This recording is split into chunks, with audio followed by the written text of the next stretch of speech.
Well, what's up again there, guys? Brian here, the 3 Topics Gamer, here to share with you another one of my requested worst to best ranking videos. This time I'll be going over my personal ranking of all of the Mass Effect squad members that you can fight alongside you.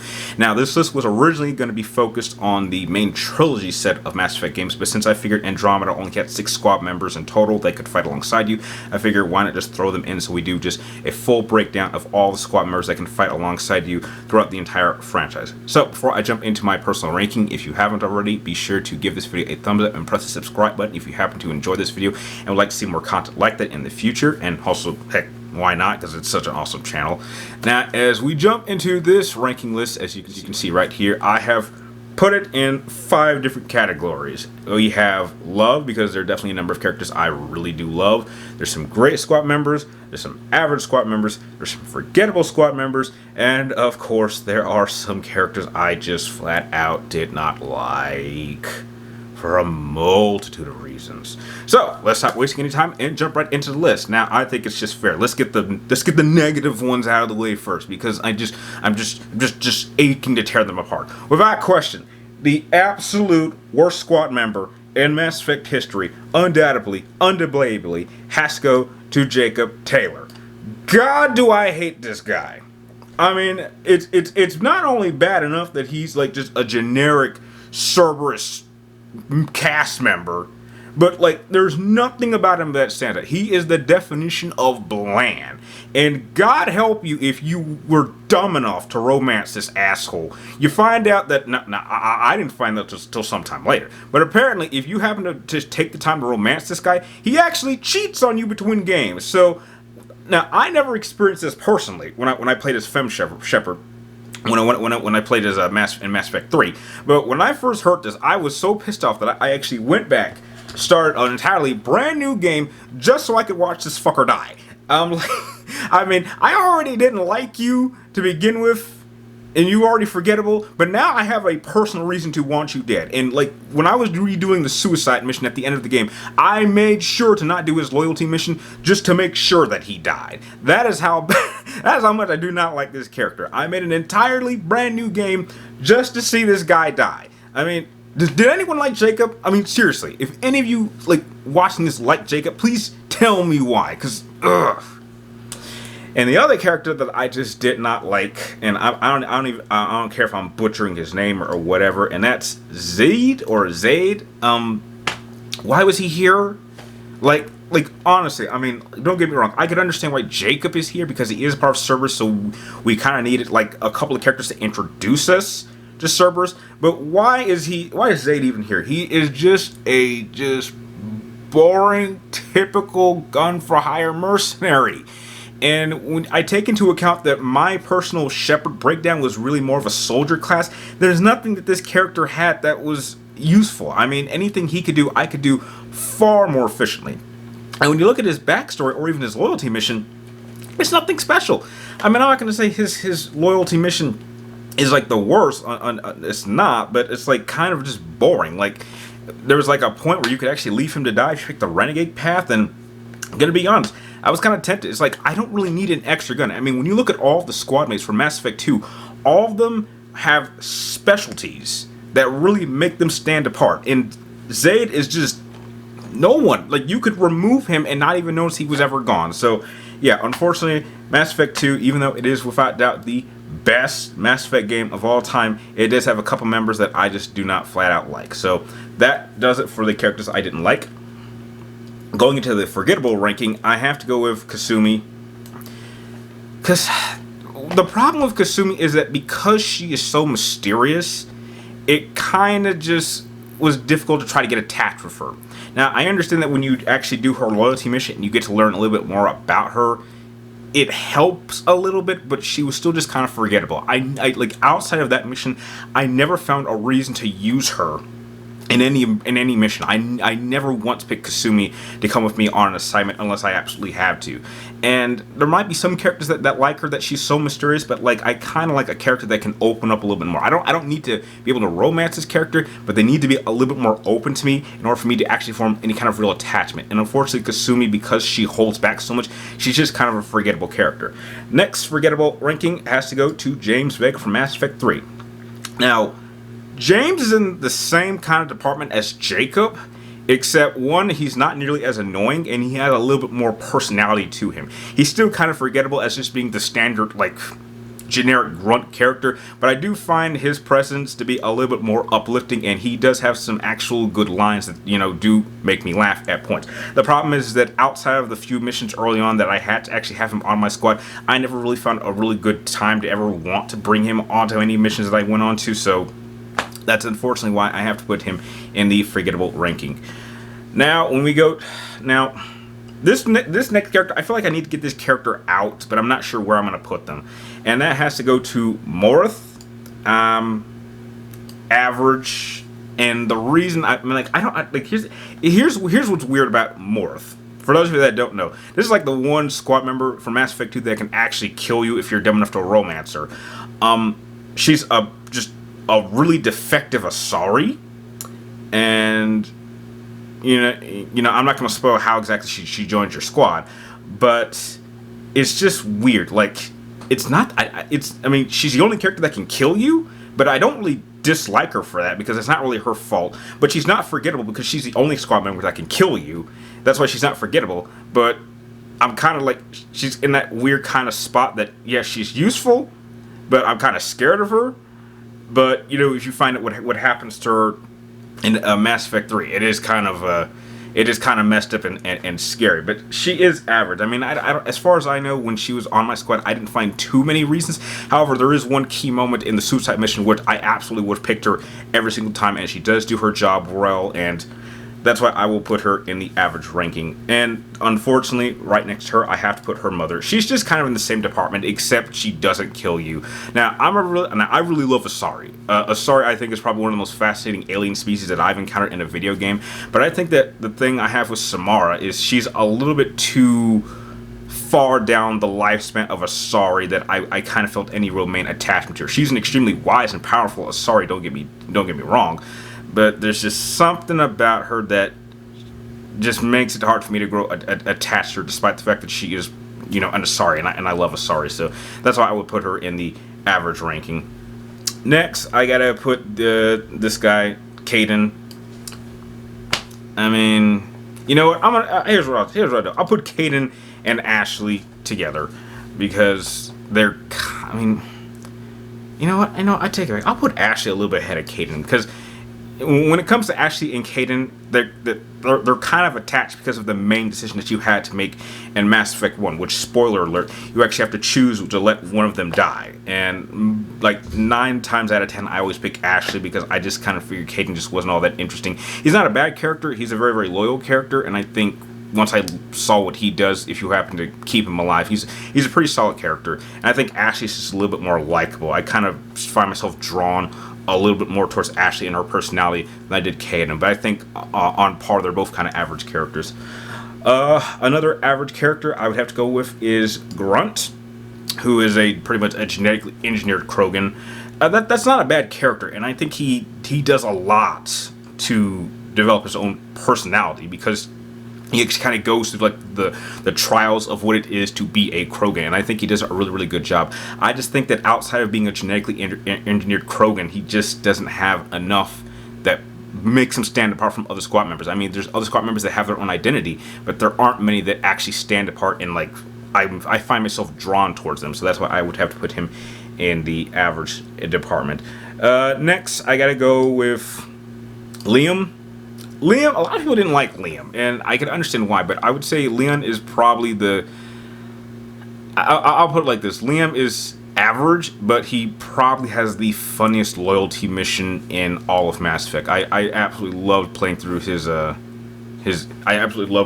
loyalty mission, and he seemed to be the guy that if like a party was getting boring, he would be the one to kind of give it some life, and like everyone would start having a pretty good time. I could rely on Liam to bring some much needed energy to a really bad situation, but again, he is just kind of in the middle for me. Next on the average tier, we have Vectra. Again, I like Vectra. She just kind of feels like a bootleg Garrus, but not nearly as entertaining. But it doesn't make her a bad character, because I absolutely love her dynamic with her sister and how she believes in the Andromeda initiative. So that makes her a good character. And Drax from Andromeda also kind of falls into this department. I think a lot of members in Andromeda kind of fit in the average. I didn't hate any Andromeda character, and Drax is just a roughed up Krogan, and I have Rex for that. I mean, Krogan are awesome. I think Krogans are like, in my opinion, they kind of remind me of like the Klingons of the Mass Effect universe, and I think just Drax being like, I believe he's like the oldest out of all the Krogan. He's just kind of there. He's reliable. If I need like a heavy battering ram or someone to do a lot of damage really quickly, I know I can fall back on him. But I never really found too many situations on an average level that I need to call upon him. Next, let's see. Is that? I think that might be about it in terms of characters I thought were just average. Yeah. So let's jump right into the great tier. Now things are really starting to pick up. So starting off the great tier, I know a lot of guys are going to maybe dislike me for putting this guy, but just stick with me. But I had to go with Vayne. Vayne is a great character. Vayne is without question my favorite romance I picked for Femme Shepard, and I think his entire backstory and his profession just make him probably the second most fascinating species outside of the Asari for me. I definitely find his species a lot more interesting than Krogan, and it is just kind of unfortunate about the what he has that causes what happens to him in Mass Effect 3, which I find is like one of the saddest moments in Mass Effect. But he's just a badass assassin character. I mean, man, anytime this guy is on the screen, he's gonna own that scene, and he absolutely lives up to that. Next on the great tier, I have to go with Edie, but Edie's the ship. we can't really do much without Edie. And to kind of see her development is just going from like a base AI to kind of developing a personality of her own. I thought was a really great dynamic for her, especially when you actually see her in Mass Effect 2 and then transfers to Mass Effect 3, especially her relationship with Joker, which I think is actually one of the sweetest relationships, especially seeing where they start and where Edie and Joker end up at the end. I thought that was just a great transition for her. Next, I'm going to have to go with Jack. Jack is just badass. I mean, she's the kind of character that I can't get close to in a romantic sense, but like, ooh, man, if I ever did, ooh, man, I would never have a down moment with her. I mean, she just is all about just total destruction and just wanting to kick some serious ass. I mean, woo. I mean, dang. That is one hell of a woman. But I think. Oh, dude, I'm getting off topic. But I do find Jack's character and backstory a little bit more tragic, especially once you know what Cerberus did to her as a child. And I think what she ended up doing in her loyalty mission in Mass Effect 2 was probably one of the most satisfying loyalty missions that I took part in that game. But even though I would be very cautious to try to get in any kind of romantic relationship with Jack, I know that if I was ever in a tough spot, Jack would be reliable. I would trust Jack with my life as long as she wasn't tempted to take my life. So yeah. Next on my list, I'd have to go with Legion. Geth Squadmates was something that could have easily had gone very, very wrong. But I think they did a very, very good job in terms of developing Legion as a character and kind of showing you that, just because like someone comes from a species of, killer, androids or species or whatever the Geth are, or synthetics or like robot synthetics or whatever Geth are, that they can't learn the importance of living. And I even though he wasn't all that playable, if I remember correctly, in Mass Effect 3, I think that his usefulness and his importance was very much elevated in Mass Effect 3, and he definitely had, in my opinion, he definitely had one of the saddest send-offs, at least to me. So that's why Legion always was always a great guy, and he was always my number one choice and one of the key most difficult moments in the suicide mission in Mass Effect 2. And I know some of you guys know what I'm talking about, so I would put him great there. Next on the great list is Rex, who is by far my favorite Krogan. Mass Effect 1, love his personality, love his toughness. He is the definition of what a Krogan should be. And he's just an all-around funny guy, so...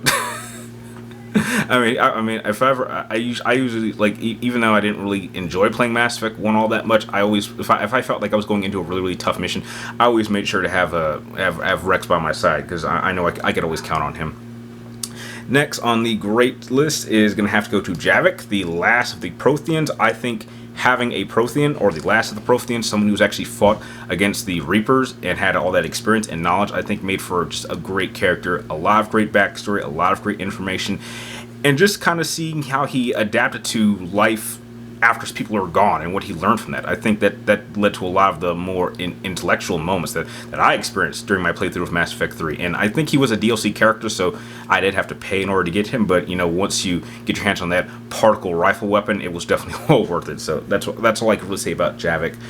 Next, I would have to go with PB. PB is an odd character because she is the complete opposite to what you would expect from an Asari. PB is probably the most un-Asari out of all the Asaris that you like pretty much come in contact with the entire franchise. And she has this bubbly personality, like just joyfulness. I mean, I wouldn't say she's like comic relief like someone like Liam, but she's probably has the hardest exterior in order to crack because she's so distrusting, and it takes quite a while throughout Andromeda before she kind of opens up and chooses to become fully a member of the crew. And when that does happen, I think that's a very positive moment for PB, even though she's, you know, kind of like likes to spend time by herself. But you know, that's I didn't take that personal from her. Next, I would have to go with, I believe, Miranda. Miranda was a great character. Miranda was probably my primary love interest for male Shepard during my first playthrough of Mass Effect, and then once I played it a few other times, I picked a few other people. But Miranda, I think, is probably the sexiest character in the game, undoubtedly. But then again, she was genetically engineered to be that way, and she's a really, really powerful biotic, has great leadership skills, really loves her sister and wants to take care of her family, she takes the advantages that were built into her and makes them work.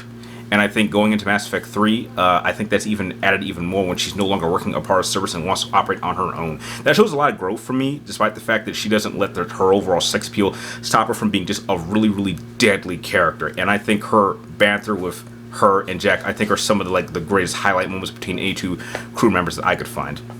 And I think the last character that I'm going to put for great is Joel. Joel is probably undoubtedly the most interesting character that you run across in terms of the new species in the Andromeda series. And for my Fem Rider playthrough was undoubtedly going to be my love interest. Joel, I mean, the Angarans are a fascinating species, and the fact that, you know, they have to go through so much trouble when it comes to the Keth kind of makes him a sad character. And I liked his dynamic. I like his overall weapon. I liked his people's how highly they revered him, and he's just an overall great character to have on your team. And he was definitely I will say this, I think all my missions that I played as Fem Shepard, I think I made sure he was all in at least 75% of all the missions that I took part in. So I think that's why I really, really like Joel. So now we have come to the top 5, and these are the characters I absolutely loved. So going off with the number 5 character, I'd have to go with Morden. The thing about Morden is Morden would have been a love character even if he wasn't playable. Because I will say this, I did not really use Morden in many missions, but just his overall character was just incredible. I mean, it is kind of unfortunate, you know, apparently what he did to Krogan, which I'm not going to spoil, but I think that his sense of humor and his banter and some of his witty lines just kind of like always put a smile on my face. And he's a character that, even though he acknowledges that the horrible things that he has done in his past, he's willing to step up and make them right. And I think he undoubtedly has the greatest send-off to a Mass Effect character ever. No question whatsoever. And he's just an overall just great person to talk to. I could talk to hours with Morden, and that's why I just love his character. Now this character right here is going to surprise many people, but you know, I would place her fourth, and I'm going with Tali. Tali to me is the ultimate little sister. I adore Tali. I feel very, very sorry for what happened to her people. And she's just such a nice person to be around. Now, and I'll say this much right now, I'm not sure who. I know a lot of people romance Tali, and I never felt the need to do that. But Tali unquestionably has the saddest line that I've ever heard in a video game. And if you think you know what it is, let me know in the comments down below, and I'll be sure to give you a thumbs up and a like, because just like just there's so much to Tali. Sorry, I'm getting emotional just talking about her because of just how much I love her and just want to protect Tali. But yeah, I think I better move on before I go too deep into this. But just Tali is just such a great character. Great fighter, stands very well, strong to her convictions, loves her people, wishes to go back to her home world, and is just someone, she's a ride or die character. I know Tali would have my back, and I would have hers anytime, in any situation. Next, I'd have to go number 3 with probably my favorite squad mate from Andromeda, and that is Cora. I like Cora. I think the fact that me and her both are, like, we're really both into the Asari, like, culture. I think that's kind of what drew me to her. She's actually more of an Asari than PB is. And I think if you've actually read her book and learned about her backstory, you kind of see, like, why she was a really great and efficient Asari, huntress, and then joined the Andromeda. And yeah, just like I always made sure she was part of my party member. Always, like, I think almost every other mission, because she was my primary love interest, and I think she's probably my second favorite love interest out of all the Mass Effect games. And just I don't know. I think she's smoking hot. Maybe not as hot as Miranda, but like I think Cora's pretty sexy in her own right. But as sexy as Cora is, there is only one other lady in my life, and that is Liara.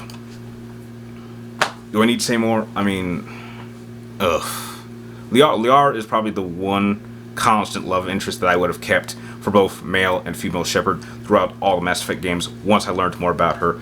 I think, the Asari are my favorite species in Mass Effect, and I think the fact that Liara is still in her maiden stage, and the fact that she's not so much of a fighter, she's more of a scientist and an archaeologist, and is just fascinated with the past.